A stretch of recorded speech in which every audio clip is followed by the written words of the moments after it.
Heidi here from Rain Country.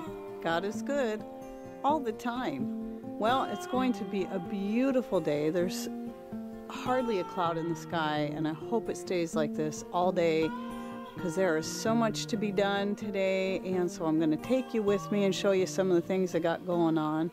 As you can see right here, this is our old apple tree out front. Well, old to us because it's been here since we bought the place. It was just a little bitty thing when we moved in here, but it's getting its blossoms and looking really healthy.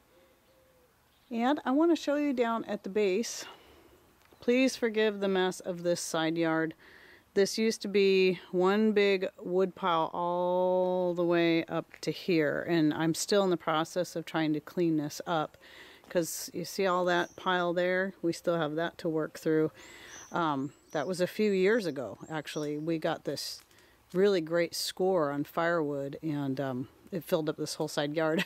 So that's why this is all a mess and all that. But anyway, so we do have I do kind of have some plans to put up like some sort of fencing type here that will also substitute as a good place to store split firewood, so that we could also, you know, get this fenced off, make it a little bit more private and secure, but also have another place to store our firewood. But anyway, at the base of this, most of you should be able to recognize what's going on here, is I have peppermint planted all around this tree. And the reason I did that a few years ago was for the purpose of helping to keep the ants, thus the aphids, off my apple tree.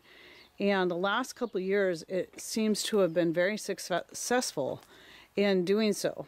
And the only reason this isn't totally filled in is because I've been working on this pile. This is some horse manure from last year, and you can see it's all grown up with grass, and I've still been working on it, and I've been throwing it in various places. So I was trying to fill in some kind of lower spots around the apple tree, but this will very soon be totally thick with peppermint like it is over on this side. So I'm going to be harvesting. I harvested some the other day. I'm going to harvest more today. So that's one of the big things. And really the peppermint started out right here.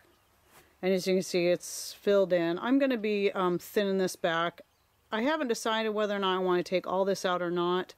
I really, really like my peppermint, and I like having a lot, but I do have it planted in several spots, but these two are the main areas. But I'll probably at least thin this back. So I'm going to go gather my basket and start collecting some peppermint.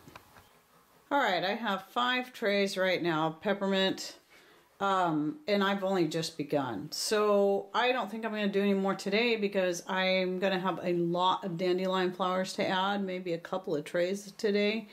Plus I want to do some dandelion leaves. And there's always tomorrow. And even on cloudy days, I can run I can run the dehydrator off of solar power all day, and it doesn't drain our batteries down. So anyway, I'm going to get on this, get this on the dehydrator. When it starts getting warmer, I move my dehydrator out to the greenhouse so that it's not adding extra heat to the house, but rather just to the greenhouse where it's more needed anyway. So I'm going to take these out there, and we'll move on to all the other goodies I've got going on today. Well, now for a quick update on the chicks. As you can see, they've grown quite a bit in a week. I'm just amazed. I mean, they're really filling up this box.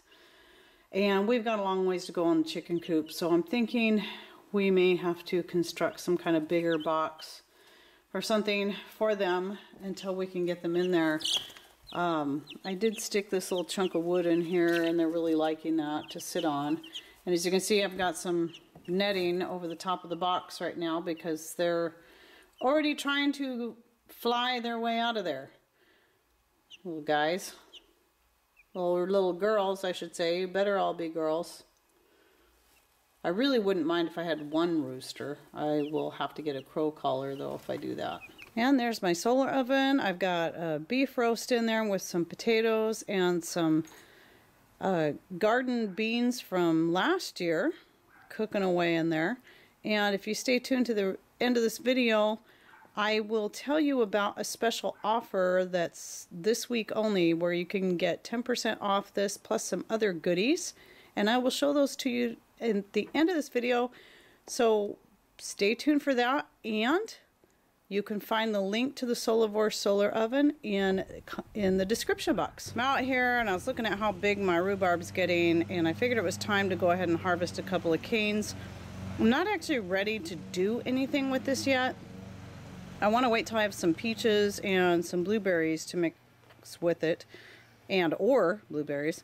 And so what I'm going to do is I'm going to take these big leaves, and maybe some of you don't know this, but rhubarb leaves are toxic, so you can't eat them. However, they make either a great bug killer, insect, you know, a natural pesticide to use in your garden, or you can just break these leaves off and throw them on top of your garden, and they will break right down, and they're just an excellent green mulch. So that's what I'm going to do with these today. Some other ones I might make later. I'm going to make another batch of rhubarb leaf tea as an insecticide to mix with some Dr. Bronner's peppermint soap and some neem oil. That works really good to keep the bugs off your plants. Anyway, I better get to it. And that's what those 2 canes of rhubarb look like, all chopped up and put in a jar to freeze. I try to freeze things in jars as much as possible, but I do still use the food saver bags on a lot of things as well because they don't take up as much room. Anyway, I'm gonna go stick this in the freezer and get back to work. As you can see, I'm in my kitchen now, and I'm gonna show you some of the rest of the things I have going on today that at least I hope I can get to. I'm thinking some of it I'll have to put off till tomorrow because it's an extremely busy day. I have 2 loads of laundry hanging out outside on the lines, and I'm so happy to have a day to do that, and looking forward to more and more. I love it when I can hang it outside and not have to hang it in the house. I've got my roast and my potatoes and beans cooking in the solar oven out on the deck, and I have a lot of peppermint, dandelion leaves, and flowers all dehydrating in my Nesco dehydrator out in the greenhouse. Now, here is the first batch of peppermint I've picked so far this year and dried up. And then here are some of the dandelion leaves I've been doing. So these jars are all sitting here because I'm hoping to get them topped off today. This one's almost topped off. I can squish these down quite a bit and add some more dandelion flowers to that. And then this is lemon balm, which I didn't harvest today, but I'll probably harvest some more in a couple of days and then get that jar topped off. Now, one of the things I'm going to be doing today is, and I'll do this right here in front of the camera, I have a video on soaking your grains. Now, I have a Country Living grain mill, and I have a video to that, and I'm going to link to it right up here. And that shows you our setup and basically how I use it. And so what I'm going to do today is get some more berries soaking, and then I'll have to dry them up. So I also have a video about how I do this right up here. However, today's going to possibly be a little bit different. Now, how I get started isn't going to be any different. Now, what I have here is a jar is about half full of organic hard white wheat berries and organic soft white wheat berries. It's predominantly the hard white. Soaking the wheat berries and then drying them makes them so much easier to grind by hand. So I'm going to pour a little of my pineapple vinegar in here. And the soaking of them just breaks up that phytic acid. Just makes it a lot better for you. Now basically I'm sprouting them is what I'm doing. And so I top it off with some filtered rainwater. I'm going to put the lid on. Work that water all the way through there, and now I'm just going to leave it for about 18 to 24 hours and let them soak, and then I'm going to dehydrate them. So I'm going to set that back here. Now, normally, as you'll see in that other video, I like to spread them on a cookie sheet and dry them on the wood stove. However, if it's warm enough tomorrow, I'm not going to be building a fire. And so I'll be, for the first time, trying to dry them in my Nesco dehydrator. And so I do have trays like this. I didn't mention in my previous video when I talked about my dehydrator. And these are, I don't use them that often, but they are very good for really, really small things like the berries or drying rice or whatever it is, you know, cooked rice, anything like that. Making fruit leather, which I don't do, but this is a good option for that. So I'll be using these trays tomorrow if it's a nice enough day, you know, if it's too warm to build a fire in the house. Now, a few other things I have to do today is I've got my soap chunks out. I need to get some hand soap made up because I'm about out. This is all I have left, and I usually have a jar like this under each sink. One under the kitchen sink and one under each bathroom sink, and this is all I have left. So I got to get this made today, and I also need to make some more laundry powder, but that can wait till tomorrow. And then you can see my mixed spice container is now empty, so I need to make up some more of my mixed spice. And I hope to get this done today. You can find a video on my mixed spice right up here and what I use it for. Oh yes, my seasoned salt jar is also empty. I feel like I'm behind on a zillion things. So I need to make another batch of seasoned salt, and I'll be using the shake method. So I'll be putting it in a half-gallon jar. I'm gonna go ahead and post a link to the video on how I make my seasoned salt right up here. However, I'm hooked now on the shaking method, so using the half-gallon jar, I'll be putting all that same stuff in the half-gallon jar and just shaking it really good and then pouring it in here. And that works so much better. And I do have a video on how I use the shake method, but it will probably come out after this. It's one of those sitting in my bank, and it's how I make my popcorn seasoning. And let's see, one more thing. Oh, two more things.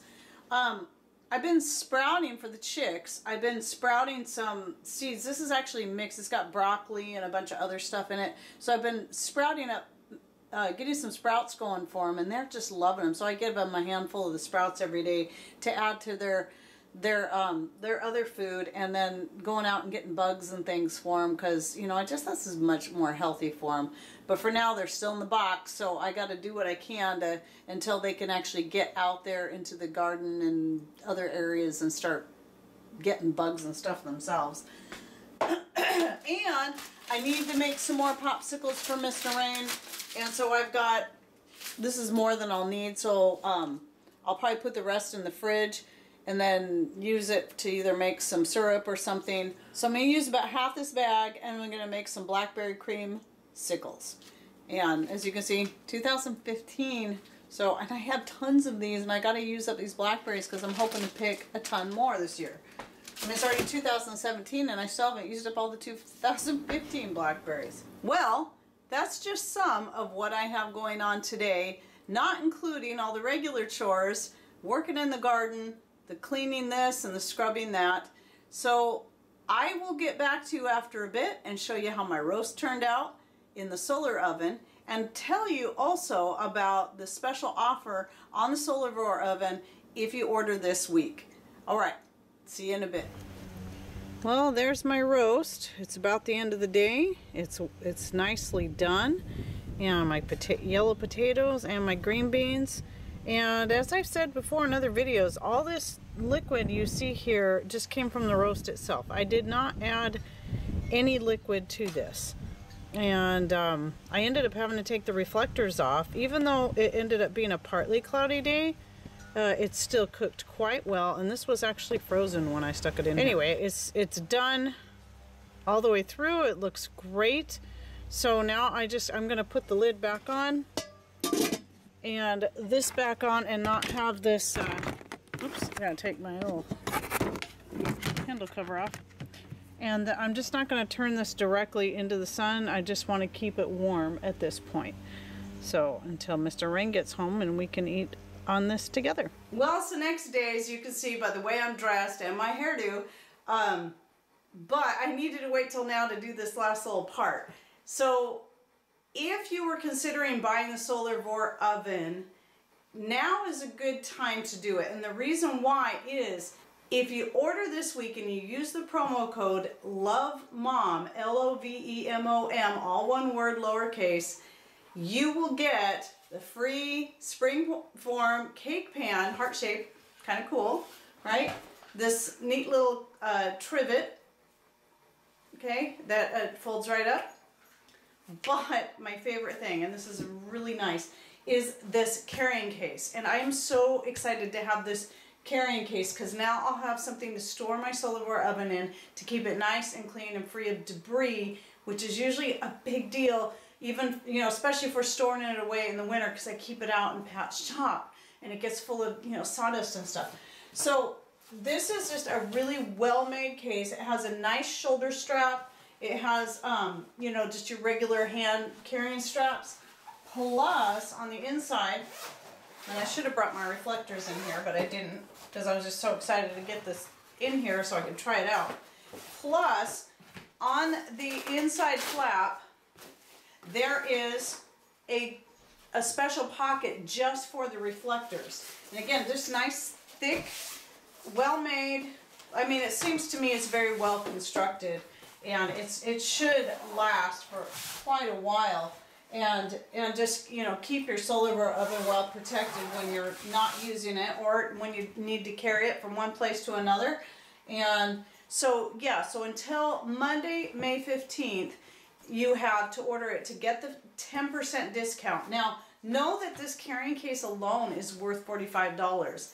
And real nice case, and so I think it's really a good buy to do this right now. So again, that promo code, go through the link that I will put below in the description box, first link you'll see, and then when you go to order, when you go to checkout, you put Love Mom in the description box. So yeah, and then again, you get the heart-shaped springform pan and the collapsible trivet. So just a couple little extra dealies there. So I hope you enjoyed this video of yet another one of my busy days. Thanks for watching. Take care and God bless.